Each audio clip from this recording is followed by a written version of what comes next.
Utah wraps up spring ball with the red and white game here at Rice Eccles Stadium. I've got your recap, a reaction, and some player sound for you coming up next on this Saturday edition of Locked On Utes. You are Locked On Utes, your daily podcast on the Utah Utes. Part of the Locked On Podcast Network. Your team every day.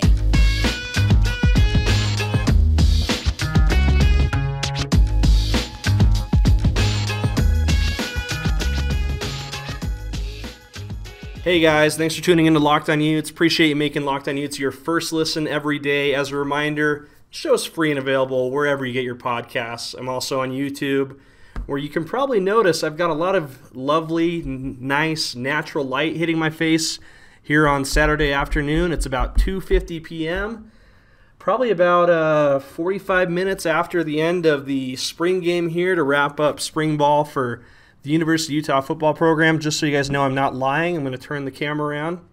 You can see, yeah, here I am in the press box here at Rice Eccles Stadium. I thought, hey, what better place to do the show, kind of a remote setting, something that I don't think this show has ever done. So how about that? A first for the Locked On Utes program. Just a reminder, I'm your host, Austin Facer, smart aleck, enthusiastic, opinionated, excited guy, bringing you everything University of Utah athletics. You know I'm outside because you can probably hear that helicopter going past right now on its way to the hospital.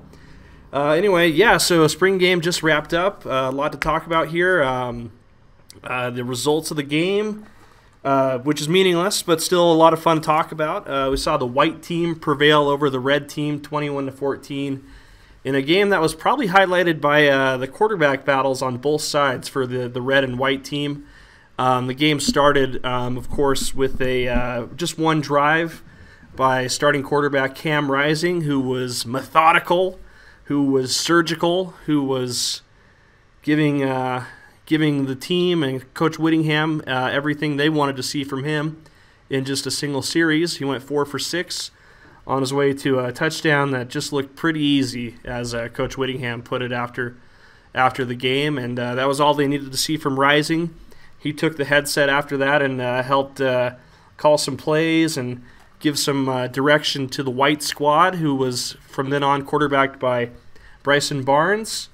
And from there, it was kind of a two-man battle, I guess you could say, between Bryson Barnes on the white squad and Jaquindon Jackson on the red squad. I think that was kind of what we were most looking forward to going into the spring game, was kind of this battle to see who would maybe get the edge at the backup quarterback position. I have my thoughts on that. I'll get to that in the next segment, but it was a great ping pong match, I guess you could say, if you were following me on Twitter at Locked On Utes during the game. That was kind of my joke. I was like, this looks a lot like when Dwight and Mose were just smashing those ping pong volleys and all that at each other, that one episode of The Office, because it was just back and forth. You know, each drive felt like each guy had something different to bring to the table. I think you could say Barnes had more highlight plays, I think you could say, and probably some, a little bit of a humor added to the game as well with a penalty that he was called for on one of his highlight plays. Whereas I thought Jackson was a little more methodical, made a couple mistakes in the game, but I thought he also played a pretty effective game. But yeah, that was kind of one of my main takeaways. My other takeaway was that Jalen Glover came in, took over the running back duties for the red team, and I thought he looked excellent. I think there's been a lot of excitement about this guy who's a freshman, enrolled early, came here from Lakeland, Florida, which is in Central Florida, one of the worst places on earth. I know because I lived in Central Florida for about a year. But he was here. I asked him after the game what he thought of the weather. It's incredibly cold. If you were one of the few fans, and actually there was a pretty good turnout. Utah Athletics announced an attendance of about 10,000 for today's game. But if you were one of those 10,000, I felt really bad for you, sitting up in my luxurious seat here in the press box with my complimentary soda. It was very cold, and that was kind of an interesting thing for this time of year. In the first half, there was a little bit of sunshine, wasn't too bad.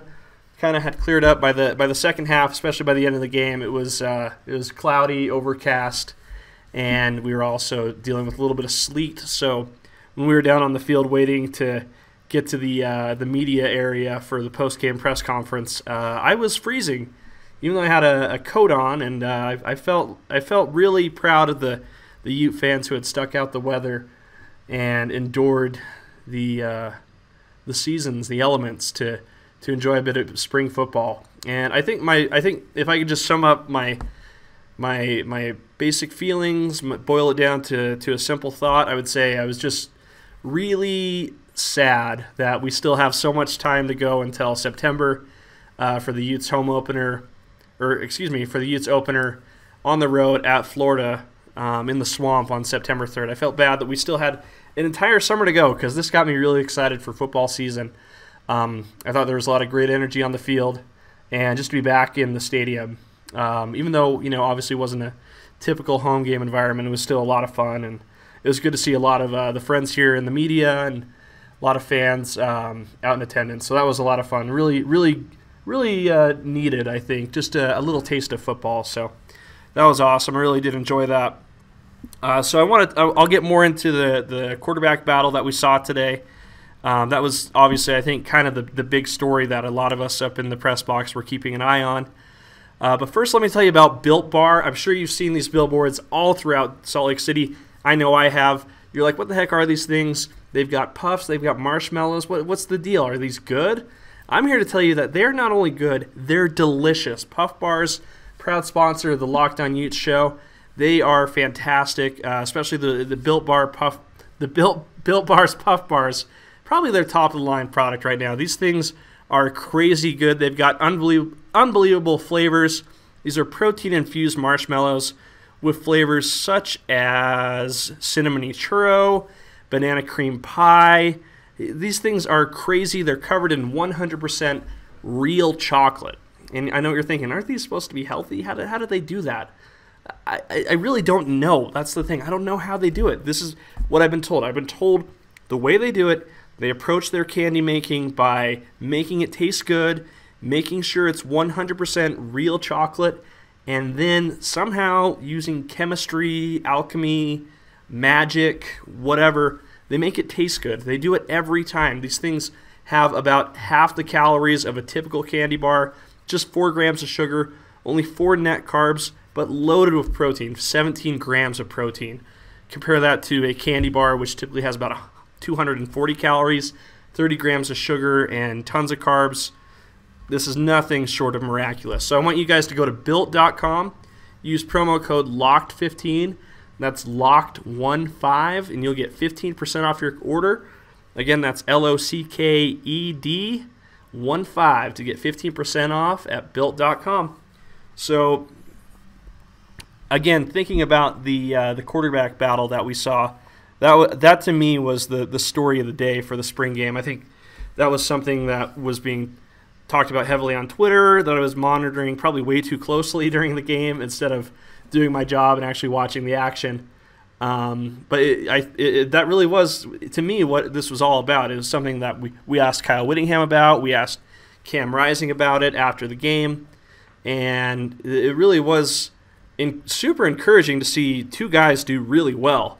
I think it was kind of hard at the eye level, at surface level, to distinguish who was playing a better game. I mentioned just a minute ago, I thought Bryson Barnes probably had the wow factors. I think his side, the white team, led the game in big plays over 15 yards, whereas Jackson's team was a little bit more methodical on offense, and I think obviously, the perception that he'll receive for the game will definitely be affected by the one interception he had when the defender, whose name was Kenzel Lawler, jumped the interception.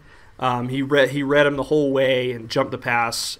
Easy interception. That was the one, or actually the second turnover of the day. The other one was a fumble by who was that? Who was that fumbled? I didn't think it was a fumble, but they called a fumble on, what was his name?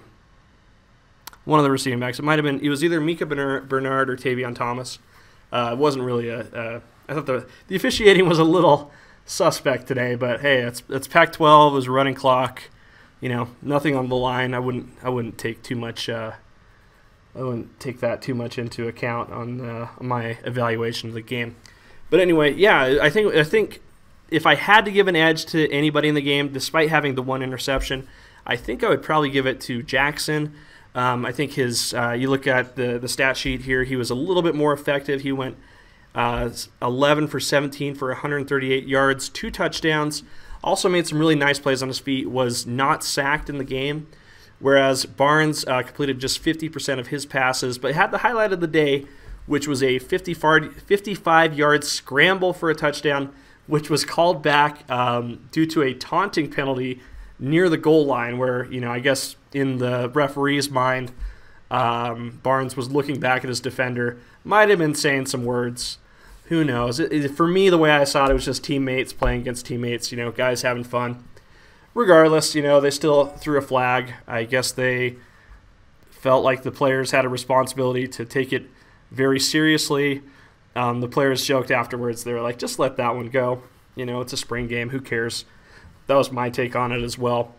Just a couple plays later, though, that touchdown was put back on the boards when Barnes completed a 22-yard rainbow pass to Makai Cope, who also had a really nice day. I think that's the big takeaway. I think we saw a lot of good things between all three quarterbacks. We obviously saw a fourth quarterback in there. We saw Botari there at the end. He threw 8 passes, completed 3 of them for 21 yards. Who cares? He's not anyone to really talk about. Kyle Whittingham didn't even mention him in his press game conference. He mentioned Nate Johnson as someone who would be in the mix for the backup job as well. But I thought the relationships, the chemistry we saw between the wide receivers and the quarterbacks, in addition to Jalen Glover, who was excellent on the ground, those were really the main stories that I took away from today. We saw when Cam Rising was in, he had some really nice connections with Devon Vele, who I think is going to be really the star of the team this year. At 6'5", he's got incredible physical tools. Afterwards, Kyle Whittingham mentioned, in addition to having that great height, he's an excellent acrobat, I guess you could say. He's really good at controlling his body. He's got great hands, rarely drops the ball. Combine that with having an experienced quarterback like Cam Rising, and I think we're going to see a lot of connections between those guys and a lot of big plays. So that was something to be really excited about. So I would say Vele was probably my big winner of the day in terms of guys who really performed well and had a great day. If I have to give a loser of the day, I want to give that with a bit of a stipulation. I think the guy I was most disappointed in was Solomon Enos, who had just 1 catch for 6 yards. We've seen him tweet on social media that he is eschewing the title of being a possession receiver. Unfortunately, though, I don't think he did anything to refute that or negate that or nullify that title. Wasn't really involved in any big plays today. But keep in mind, he wasn't working with Cam Rising, and that was something that Kyle Whittingham kind of mentioned. He mentioned that Rising and Enos have a nice connection and a nice chemistry when they're playing together. So time will tell when the games actually happen. If Enos will be someone who continues to be a factor for the Utes on offense, or if he disappears to the receiving group that seems to be emerging, highlighted not only by Devon Vele, but Makai Cope also played well. We saw Money Parks also haul in a touchdown. So I think we can be really excited about the passing game. But, you ask yourself, when you're playing against your own team, is the offense doing well because the offense is doing well, or because the defense isn't playing that well? I think that's going to be a really big concern for Utah, as well as the youth of the secondary on defense. I asked Kyle Whittingham about that in the post-game presser, and he seemed to be very confident in how that the defensive backs were coming along mention Cole Bishop as somebody who would be a leader on the team. Also, added the stipulation that Clark Phillips didn't play today. So, we didn't learn too much about the defensive core. I think we saw, that we can really expect guys like Devon Vele to be the big playmakers this year. And I said in an earlier episode that I didn't expect Jalen Glover to be the second running back. I was expecting that to go to Mika Bernard, and I suspect that I might be wrong. Here's the thing. I reserve the right to be wrong. It doesn't happen often, so when it does, make sure you clip it, make sure you save it, make sure you bookmark it, make sure you mention it to me on social media. You're more than welcome to do that, by the way. That's the one thing I might have gotten wrong, and I think after seeing the work that Jalen Glover put in and hearing what his teammates and coaches had to say about him, I feel like I was wrong about that one. So I think we can expect to see him take a much bigger role in the fall. So we'll get to that. I want to share just the whole video of the players' media availability after the game. We heard from Cam Rising, Jalen Glover, Cole Bishop, Lander Barton afterwards for about 8 minutes after the game. I'm going to play that whole thing for you. That's going to take up the next segment. After that, we do have the audio from Coach Whittingham. I'm going to save that for Sunday's show, just to tease you a little bit, just to get you coming back on Sunday. So we're going to play. We're going to hear some sound from the players. First, though, let me tell you about BetOnline. BetOnline is your #1 source for all things betting stats and sports info. You can find all the latest sports developments, league reviews, and news, including this year's basketball playoffs and the start of the Major League Baseball season. BetOnline is your continued source for all your sporting wagering information, from live betting, playoffs, esports, if you bet on esports for who knows whatever reason, and even more. They got a lot of good stuff on there. Head to the website today. Use your mobile device. Learn more about the trends and actions. Remember, it's betonline.net where the game starts. And just continuing here, just giving a shout out to some of our partners here. We want to tell you about Intercap Lending. Okay, Intercap Lending. These guys help more families than any other lender in the state. Intercap gets deals done. They make it a quick and simple process. Intercap closes loans 2 weeks faster than the industry average. And even though fast is great, the ultimate goal is to create a stress-free home loan process. That's exactly what Locked On's personal loan officer, Steve Carter, delivers to thousands of Locked On listeners, including David Locke himself. And let's be honest, if Steve can help David stay on track through the whole process, Steve can help anyone. And though Intercap is new to the Locked On Utes podcast, it's not new here in Utah. They've been assisting customers with all of their mortgage needs since 1978. That's 44 years of experience.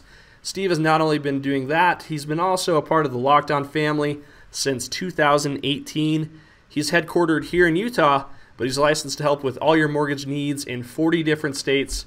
So mathematically, there's about an 80% chance, no matter where you are, Steve can help you out, can help you close your mortgage needs faster than anybody else. Give him a call. His number is 385-800-8528. You will not find a more responsive loan officer. His NMLS number, which I've got to mention for government reasons, is 190465. For more information, just go ahead and give Steve a call, or you can visit him online at intercaplending.com. Let's jump into that audio now from Lander Barton, Cole Bishop, Cam Rising, and Jalen Glover. Go ahead and start questions. Cam, how was it out there? It was fun. It was nice. When the hail was coming down, it was a great drive. I was glad we got to get it in and go and get in the end zone. Cam, how would you evaluate the two quarterbacks, Bryson and They looked good. They did a great job making sure that the team was going in the right direction. There's always some things that you got to clean up, but yeah, they're on their way. Jalen, how did it feel out there? It felt good, man. I'm happy to get with the guys. Going against the guys that we've been doing this all spring, but to finally put it all together and show the fans that we came to play. I had fun. It was a good time. Well, so these games are usually designed for the offense, but how do you feel like the defense performed? In the first half, the white defense was the main thing I was focused on. We played pretty good. I mean, I don't think we gave a touchdown in the first half. And then, actually, we did give up one. But other than that, I mean, we were playing good, making tackles. We just got to make sure we cut down on the missed assignments. Cam, this is your first normal spring. What did that bring to your game? What did you feel like you could add in where you weren't fighting back from an injury or doing? What do you mean by that? First normal spring? Like where you weren't dealing with COVID or recovering from an injury? I was here in 2019 with that and everything. And I also had a spring in Texas. I'm just taking ownership in what we're doing and making sure that we're getting better each and every day. So Cam, obviously one drive for you, man. Did they kind of have you as a de facto coach over there as well? Yeah, I was helping call a few plays. It was a good time. Me and Coach Harden were working it, and he was calling the majority, and it was a good game plan, and I'm happy we won. So Harden gets credit for the win, not you? Yeah, I'll give him the credit for sure. Loses. Alright. Come on. Jalen, how was it there, out there with the corner? Oh yeah, JJ's really good. Like Cam was saying, he's on his way. He definitely controls the huddle. I'm proud of him, seeing him how I've been here, how he's progressed in the spring. He's gonna be really good, and I'm just glad to be here and see him go through that. Lander, for you, how was it out there? Today was fun. It was a lot of fun. I mean, we've been waiting for this all spring, the spring game, so, I was just excited to get out there, end it off right, just take advantage of all my reps. So, I mean, it was a good day. Did you ever talk trash to Cam or any of the other guys on the white squad? Not Cam. They were quiet over there. Come on. It's hard to talk when you're just losing. Come on, man. Right from the get.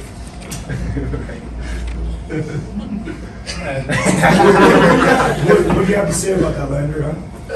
Nothing. You can't say I was taking care of like 20 square feet. That's all I can do. Jalen, how's that weather? Anything like you've been used to? Definitely not used to that.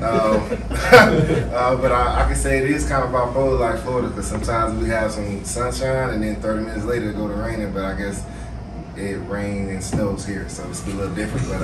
But it was a different experience. Were you wearing sleeves? No, we run back. We can't wear sleeves, so we gotta thug it out a little bit. But it was good and it's different. But no complaints my way though. Cole, just curious to hear where you feel you're at in your game.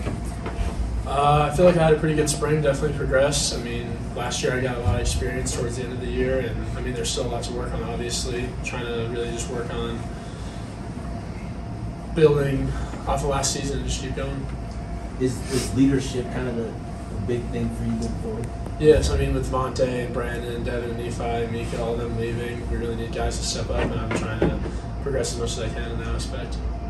So going into the off season, where do you guys feel like the key focus needs to be for everybody locking in and getting ready to defend the crown next year? Finding those small details that we can work on that'll really make a difference throughout the season. Just because we were so productive throughout the whole entire spring, we got to make sure that we're building on it and not taking any step back during that time, and just locking in and honing what we're doing. Cam, what have you seen in progression from your wide receivers throughout the spring? It looks like you've developed a really strong connection with a lot of those guys. Yeah, they're coming along, and they're doing a great job making sure that they're attacking the ball, being aggressive, and really taking ownership of winning those one-on-ones, and that's why they've pretty much throughout the past few weeks have just gotten so much better and really owned everything that they got going. Some nice connections between you and Devon. What kind of role do you expect him to take when the fall rolls around? He'll be that backside receiver that can do whatever you need, and I'm just excited to get him the ball and watch him go. What's made the biggest difference for him taking his game to the next level? Mentality, just getting that dog out of him, and just making sure that he knows that he's that guy backside each and every play that pretty much has to go win, and he knows that, and that's been the next step for him. Cam, I'm curious for you back here. Sorry. What do you see differently from when you're on that headset and you get to be a part of the huddle versus when you're taking those snaps? What do you see differently as QB1 from that perspective? You kind of get to see what's going on really in the situation, and kind of get to evaluate it from a different perspective. I kind of like to take the idea of that I'm a coach in those situations, and what plays I would like to run, what plays I'd like to see, and just pretty much go from there and try and help Bryson or help Bryson out there when we were going, and just making sure that he knows what everything and that he's seeing everything out there. Do you learn anything in that situation Absolutely. for you going into football? Yeah, absolutely. I mean, just making sure that you're going to be put in the best situation, and if there's a look that's off, you understand what those little small details are and what you want to check the play to and everything. Any more questions for the guys? You guys ever seen an unsportsmanlike conduct penalty called in a game like this? Can't say I have. Should have let it go. It's a spring game. Jalen and Lander, so with this being your first spring ball, obviously both of you two should still be at the prom right now, right? So how are you guys going to be attacking the off season? What are your plans on preparation and everything? I mean, going into next week, I'm going to take it off, kind of give my body a rest. But then after that, going straight back to business, just working out, studying film every day, just kind of doing what we're doing now, minus the practice aspect of it. So, I mean, just back to work for me. Definitely piggyback off what Lander said. Take a little week off, but then back to work because, like I said in the interview before, you can never master the game. So continue to stay in the books, continue to learn, because I know I have learning to do. Can't remind me every day, but I just want to get there and make sure I come back ready for summer camp in fall, that I'm ready to go, and I feel like I developed over that month break. Cam, this coaching staff seems to do a really good job every year of kind of instilling this chip on your shoulder, unfinished business mentality. After a successful season where you win the Pac-12 championship, go to the Rose Bowl, how do you maintain that mentality? Well, you got to go out there and attack it, and that's what the coaches pretty much told us what we have to do. And yeah, we won it last year, and that doesn't mean that this year's trophy is in our case right now, just sitting there. That we have to go out there and attack it and pretty much treat it the same way that we did last year, so that we're going about it the right way and making sure that we can get back to the championship and go win it. Awesome. A lot of good things to hear from the guys. Obviously, these are guys that they make it easy to cheer for them. Make it easy for them to be liked. They're very likable guys, especially Rising. It's clear he's got that alpha dog mentality. Very complimentary of his teammates. He's a true leader in every sense of the word. I think we saw that last year, and to see him continue to do that going into 2022 is really exciting to see. Again, I've got audio from Kyle Whittingham. Play that for you tomorrow on Locked On Utes. Talked a lot about Devin Lloyd. Apparently, Kyle's going to be heading down to sit in the green room with Devin, find out what his future will be in the NFL. I'll tell you where Kyle thinks he might go, his best guess. That'll be on tomorrow's show. Why don't you go ahead right now, though, check out Locked On NFL Draft. Make that your second listen. Ryan Tracy and former NFL cornerback Eric Crocker bring the NFL Draft to life every day with insight, analysis, a look behind the curtain at NFL front offices, all that good stuff. It's free and available wherever you get your podcasts. Spring game is in the books. Thanks for tuning in to Locked On Utes.